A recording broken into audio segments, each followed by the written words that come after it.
Hi, I'm Warwick Holland. I'm based in the West Midlands, currently out of the Sutton Coldfield store, but roaming around the stores throughout the West Midlands. I'm their regional golf ambassador and been involved in the business for near on 4 or 5 months now, enjoying it and looking forward to this year. I'm here to give you some golf tips today at Trent Park. I hope you enjoy them and look forward to the comments. The fourth area I want to speak to you about today is gear effect. Some of you may know what gear effect is and how it affects the shot. Quite a lot of players don't. Even when I played a little bit on tour, it's quite surprising how few people actually knew about gear effect. Essentially, as I'm sure you're all aware, if we hit the ball in the centre of the club face, we're going to get perfect conditions. That's what the golf club's actually made for, and we'll get perfect spin characteristics of the ball. However, if we actually start to hit the ball around the club face, me included, I'm sure every other golfer out there, there's going to be a different effect. It doesn't actually matter how we swing it. If we actually start to hit the ball around the club face, there's going to be different effects on the golf ball. And those effects, if we actually break the club face into four areas, if we hit the ball at the bottom of the club face, it's actually going to create more backspin.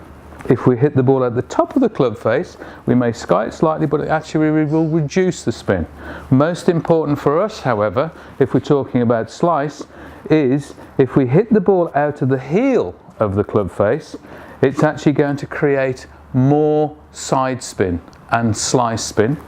And if we hit the ball at the toe of the club face, it's going to create more draw spin.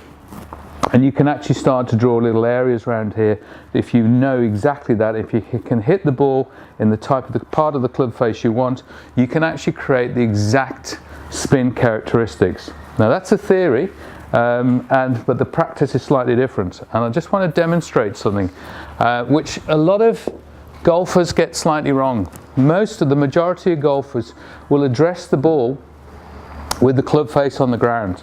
I'm going to address the ball here with the club face, as you would imagine, the club face is centered around the center of the golf ball. And this is what most golfers do. They actually set themselves up to hit the club with the club face absolutely right centering the ball in the center of the club face. However, they're not going to hit the ball there because they're going to sky it.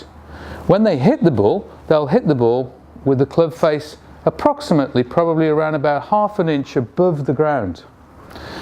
If we actually stood there and we want to keep our posture and shot perfectly, and when we actually swing it, if I now pick the club head up in terms of where I'm actually going to swing it, you'll notice by not moving any part of my body that suddenly, from a centered position, that the ball is now in the neck or heel of the club. That's actually going to create gear effect or slice gear effect. The ball will slice there. So a remedy for most golfers to do one or two things. If they feel this is happening, you can put a little bit of tape on your club face to actually see where you're actually making the majority of your impacts. And if you find you are hitting the ball out of the neck, just do one or two things. Either try actually hovering the club head over the ball so it is centered. In that way, when you actually swing, if you hold posture when you're coming in, it's actually going to be hit towards the center or as close as you can possibly do to that. If you can't hover, which a lot of players can't hover, just literally place the club head on the ground, but address it marginally out the toe. So in other words, when we actually swing in our normal path with our posture, now when we hover the club back, it is now centered. In that way, we're going to get a centered strike. We're going to eliminate the slice gear effect. The ball will go straighter.